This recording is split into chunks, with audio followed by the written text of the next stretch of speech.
একটি মানুষ যখন সব পায় তখন সে আরও চায়, আর যখন সেই চাওয়া সীমা ছাড়িয়ে যায় তখন আল্লাহর পক্ষ থেকে আসে এমন এক পরিণতি যা দেখে বাকিরা শিক্ষা নেয় যুগের পর যুগ ধরে।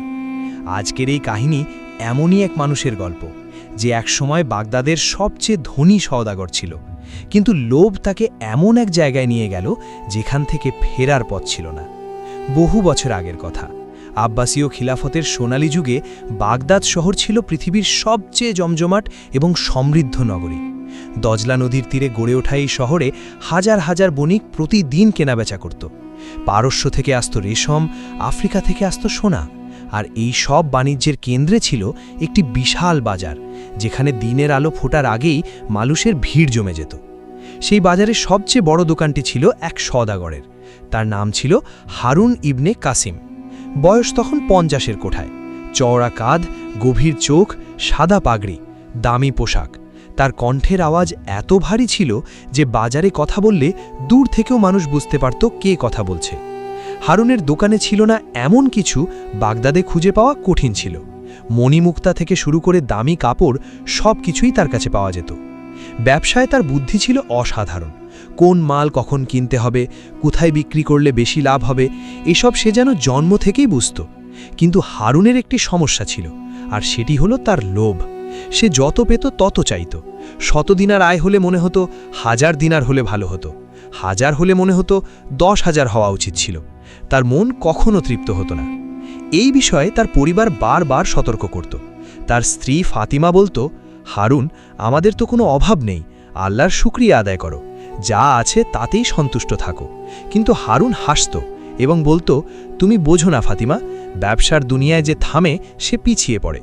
তার ছেলে ইউসুফ ছিল একটু আলাদা ধরনের। সে পড়ালেখায় মনোযোগী ছিল, ইসলামের জ্ঞান অর্জনে তার আগ্রহ ছিল। সে মাঝে মাঝে বলতো, আব্বা, রাসূলুল্লাহ সাল্লাল্লাহু আলাইহি ওয়াসাল্লাম বলেছেন, লোভ মানুষকে ধ্বংস করে। হারুন এই কথায় চিরবির করে উঠত। বলতো, ইউসুফ, আমি লোভী না, আমি উদ্যোগী, পার্থক্যটা বোঝো। কিন্তু ইউসুফ জানত পার্থক্যটা তার বাবা নিজেই ভুলে গেছেন। একদিন বাগদাদের বাজারে একটি অদ্ভুত খবর রটল। দূরের এক পাহাড়ি অঞ্চলে নাকি এক বিশেষ ধরনের পাথর পাওয়া গেছে। স্থানীয়রা বলছে সেই পাথর অত্যন্ত মূল্যবান। খনি থেকে যে পরিমাণ বেরোচ্ছে তা দিয়ে একজন মানুষ সারা জীবন বসে খেতে পারবে। এই খবর বাজারে আগুনের মতো ছড়িয়ে পড়ল। অনেক সওদাগর আগ্রহী হলেও ভয় পাচ্ছিল। পথ দীর্ঘ, পাহাড় পেরিয়ে যেতে হবে, পথে বিপদ আছে। কিন্তু হারুন ইবনে কাসিমের চোখ চকচক করে উঠল। সে ভাবল, যদি সেই পাথর সে প্রথমে পায় তাহলে পুরো বাগদাদের বাজার তার হাতের মুঠোলে আসবে। সেই রাতেই বাড়িতে ফিরে স্ত্রীকে বলল, ফাতিমা, আমি একটি বড় সফরে যাচ্ছি। ফাতিমা চমকে উঠল, কোথায়? হারুন বলল, পাহাড়ের ওপারে, সেখানে এক বিশেষ পাথরের খনি আছে। সেখান থেকে যদি মাল আনতে পারি তাহলে আমরা বাগদাদের সবচেয়ে ধনী পরিবার হয়ে যাব। ফাতিমার চোখে ভয় দেখা গেল, কিন্তু আমরা তো এখনো ভালোই আছি। হারুন বলল, ভালো আছি, কিন্তু সেরা হতে চাই। ইউসুফ সেই মুহূর্তে ঘরে ছিল। সে ধীর কণ্ঠে বলল, আব্বা, যে সম্পদে আল্লাহর বরকত নেই সেই সম্পদ মানুষকে সুখ দেয় না। হারুন এই কথায় চিরবির করে উঠল। বলতো, ইউসুফ, আমি লোভী না, আমি উদ্যোগী, পার্থক্যটা বোঝো। কিন্তু ইউসুফ জানত পার্থক্যটা তার বাবা নিজেই ভুলে গেছেন। পরদিন ভোরে হারুন তার সেরা ঘোড়া নিল। সাথে নিল দুজন বিশ্বস্ত কর্মচারী, রশিদ আর মাহমুদ। দুজনেই বহু বছর ধরে হারুনের সাথে কাজ করছে। রশিদ একটু সতর্ক ধরনের মানুষ। সে বলল, সর্দার, এই পথ নিরাপদ না। হারুন বলল, ভয় পেলে ঘরে থাকো, আমি একাই যাব। রশিদ এবং মাহমুদ চুপ করে গেল। তারা জানত হারুনকে থামানো কঠিন। 3 জন মিলে রওনা হলো। প্রথম দিন পথ ভালোই কাটল। বাগদাদ থেকে বের হয়ে সবুজ মাঠ পেরিয়ে তারা পাহাড়ের পাদদেশে পৌঁছল। রাতে এক খাজে তাঁবু খাটালো। হারুন শুয়ে শুয়ে স্বপ্ন দেখল, পাহাড় থেকে ভরা বস্তা বস্তা মূল্যবান পাথর নামিয়ে আনছে। বাগদাদের বাজারে সবাই তার দিকে সম্মানের দৃষ্টিতে তাকাচ্ছে। সে হাসতে হাসতে ঘুমালো। দ্বিতীয় দিন তারা পাহাড় বেয়ে উঠতে শুরু করল। পথ কঠিন ছিল, পাথর ছিল, খাড়া পাহাড়ের গা বেয়ে উঠতে উঠতে ঘোড়াগুলো হাঁপিয়ে গেল। সন্ধ্যের আগে তারা একটি ছোট গ্রামে পৌঁছল। গ্রামের মানুষেরা তাদের দেখে অবাক হল। গ্রামের একজন বৃদ্ধ বলল, তোমরা কোথায় যাচ্ছ? হারুন বলল, খনির দিকে। বৃদ্ধ মাথা নাড়ল। সেই খনির পথে অনেকে গেছে, অনেকে ফেরেনি। হারুন হাসল, আমি ফিরব, ইনশাআল্লাহ।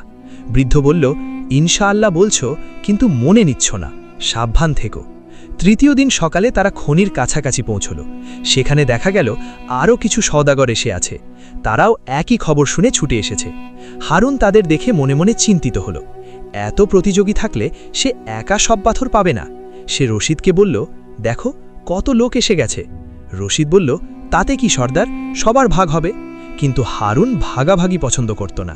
সে ভাবতে লাগল কিভাবে বাকিদের আগে খনিতে পৌঁছানো যায়। সেই রাতে অন্য সওদাগররা ঘুমিয়ে পড়লে হারুন রশিদ আর মাহমুদকে নিয়ে চুপচাপ বের হল। অন্ধকারে হাতে মশাল নিয়ে সে একাই খনির দিকে এগিয়ে গেল। রশিদ ফিসফিস করে বলল, সর্দার, রাতের বেলা পাহাড়ে যাওয়া বিপজ্জনক। হারুন বলল, চুপ করো। তারা আঁকাবাঁকা পাথুরে পথে এগিয়ে যেতে লাগল। মশালের আলোয় পথ দেখা যাচ্ছিল, কিন্তু পাহাড়ের খাঁজে খাঁজে অন্ধকার ছিল ঘন। হঠাৎ হারুনের পা পিছলে গেল। সে চিৎকার করে উঠল। রশিদ আর মাহমুদ ছুটে এলো, কিন্তু ততক্ষণে হারুনটি পাথরের ওপর পড়ে গেছে। তার মাথায় জোরে আঘাত লেগেছে। কিছুক্ষণ পর সে জ্ঞান ফিরে পেল, কিন্তু দেখল চারদিক অন্ধকার। সে ভাবল হয়তো রাতের কারণে অন্ধকার। সে বলল, রশিদ, মশালটা কোথায়? রশিদ অবাক হয়ে বলল, সর্দার, মশাল তো আমার হাতেই জ্বলছে। হারুন চারদিকে তাকালো, কিছু দেখল না। সে ধীরে বলল, আমি কিছু দেখতে পাচ্ছি না। রশিদ আর মাহমুদ ভয়ে জমে গেল। পরদিন সকালে তারা হারুনকে ধরে ধরে পাহাড় থেকে নামালো। একজন স্থানীয় চিকিৎসকের কাছে নিয়ে গেল। চিকিৎসক পরীক্ষা করে বলল, পাথরের আঘাতে চোখের পেছনের শিরায় সমস্যা হয়েছে। দৃষ্টিশক্তি ফিরে আসবে কিনা বলা কঠিন। হারুন বুকে হাত দিয়ে বসে রইল।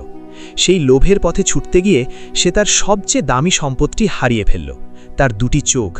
রশিদ আর মাহমুদ তাকে ধরে ধরে বাগদাদের দিকে রওনা দিল। সারাটা পথ হারুন কোনো কথা বলল না, শুধু বসে রইল ঘোড়ার পিঠে, চোখ দুটো বন্ধ। মনে মনে ভাবছিল, কোথায় ভুল করলাম।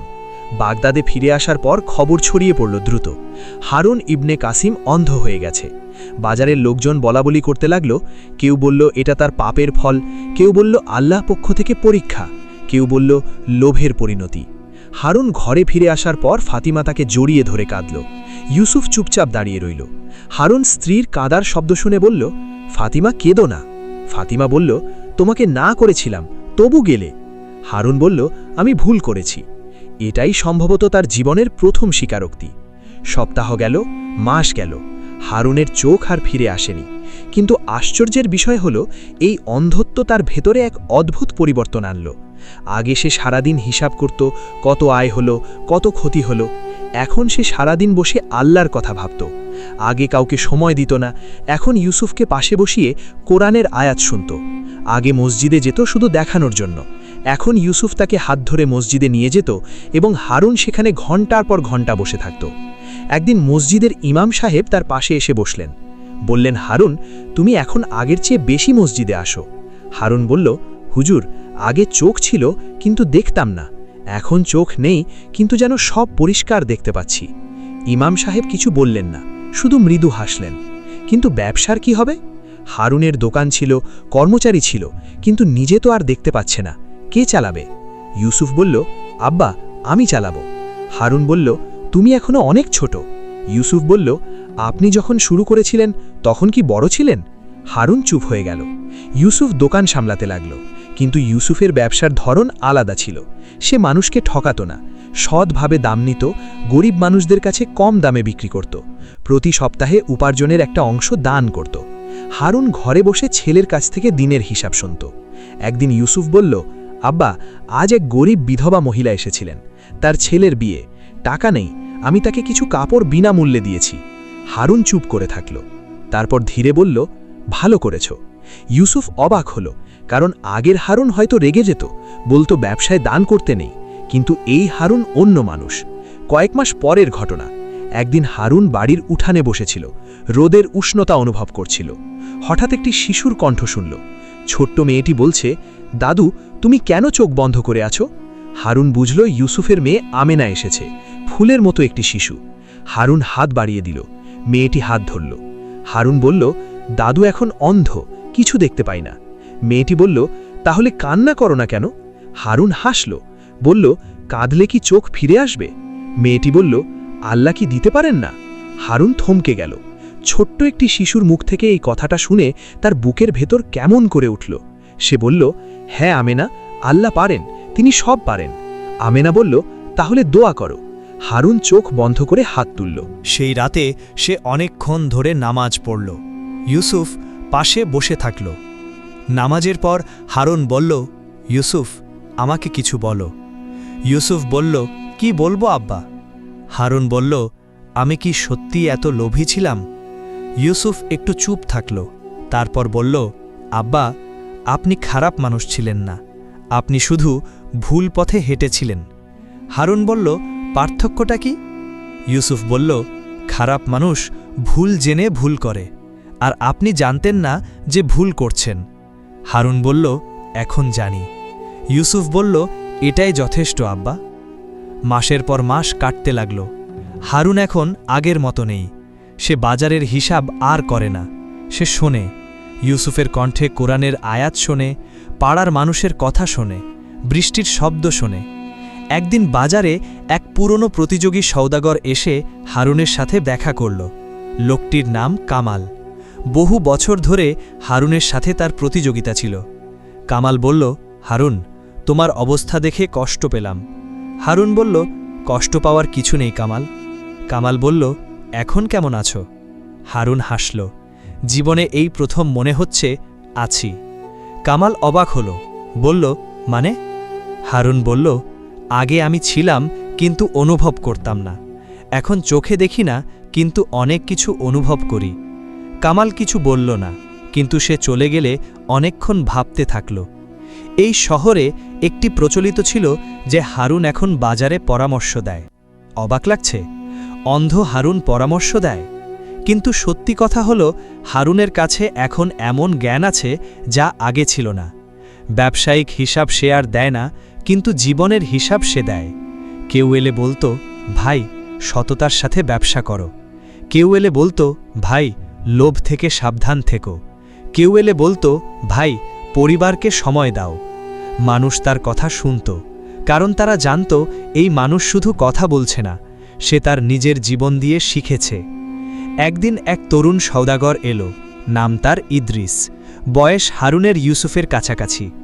ইদ্রিস বলল, চাচা, আমি একটা বড় ব্যবসার সুযোগ পেয়েছি, কিন্তু ঝুঁকি আছে, অনেক টাকা লাগবে। হারুন বলল, কেমন ঝুঁকি? ইদ্রিস বলল, দূরের দেশে মাল পাঠাতে হবে, পথে বিপদ থাকতে পারে, কিন্তু লাভ হলে দ্বিগুণ পাব। হারুন বলল, আর না হলে? ইদ্রিস বলল, সব শেষ।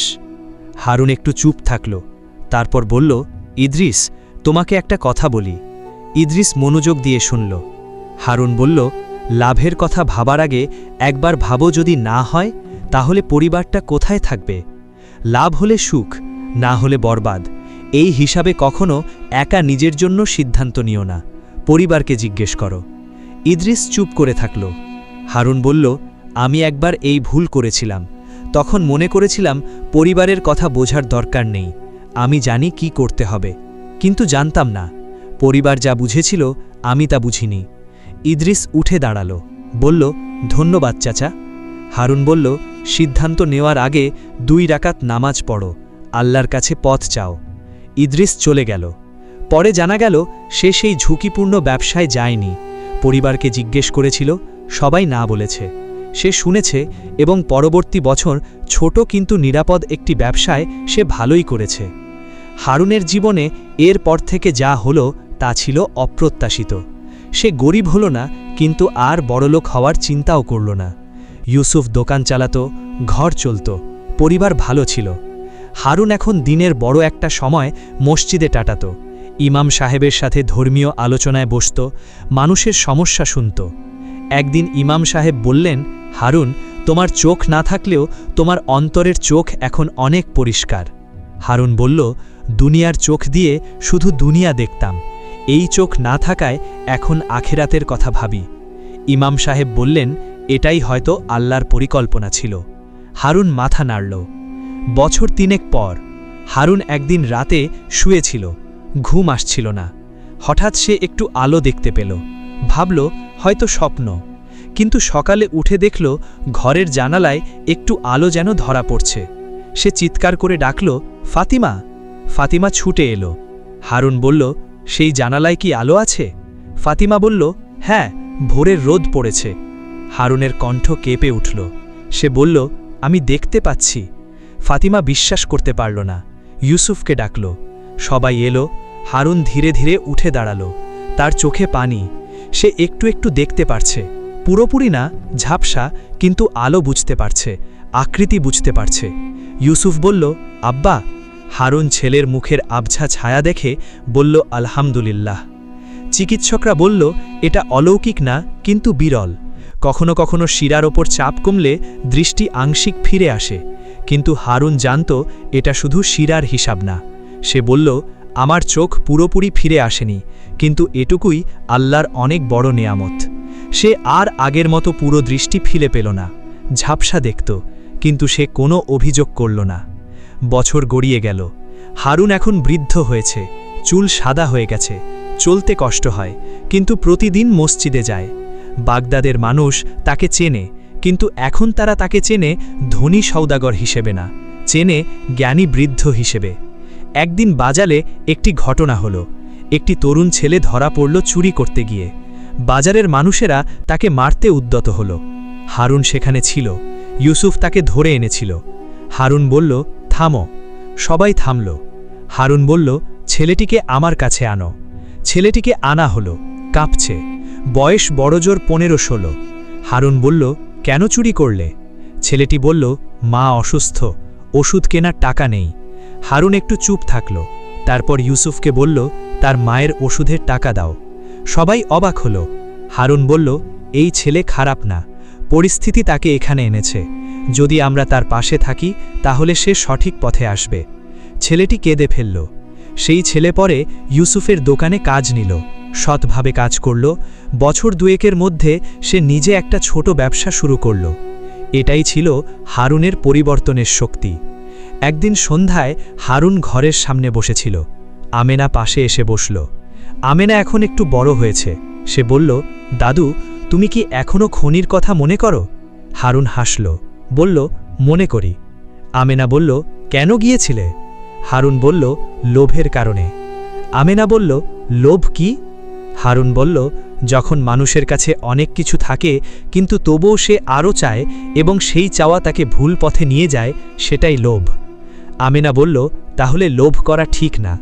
হারুন বলল, না, আল্লাহ আমাদের যা দিয়েছেন তাতে সন্তুষ্ট থাকাই সবচেয়ে বড় ধন। আমেনা চিন্তা করল, তারপর বলল, দাদু, তুমি কি এখন সুখী? হারুন একটু থামল, তারপর মাথা নাড়ল, বলল, হ্যাঁ আমেনা, এই প্রথম আমি সত্যিকার অর্থে সুখী। আমেনা বলল, কেন? হারুন বলল, কারণ আমার কাছে এখন যা আছে তাতেই আমি সন্তুষ্ট। হারুন ইবনে কাসিমের এই কাহিনী বাগদাদে অনেক দিন মানুষ বলাবলি করত। কেউ কেউ বলতো লোভ মানুষকে ধ্বংস করে, কেউ কেউ বলতো আল্লাহর পরীক্ষায় যে ধৈর্য ধরে সে পায়, কেউ কেউ বলতো অন্ধত্ব পাপের ফল না, কখনো কখনো অন্ধত্বই মানুষকে আসল আলো দেখায়।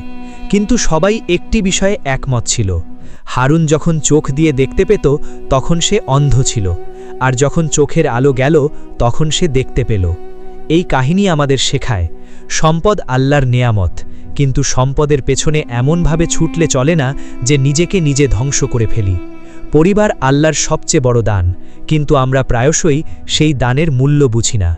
ভিডিওটি ভালো লাগলে অবশ্যই লাইক, কমেন্ট এবং চ্যানেলটি সাবস্ক্রাইব করবেন।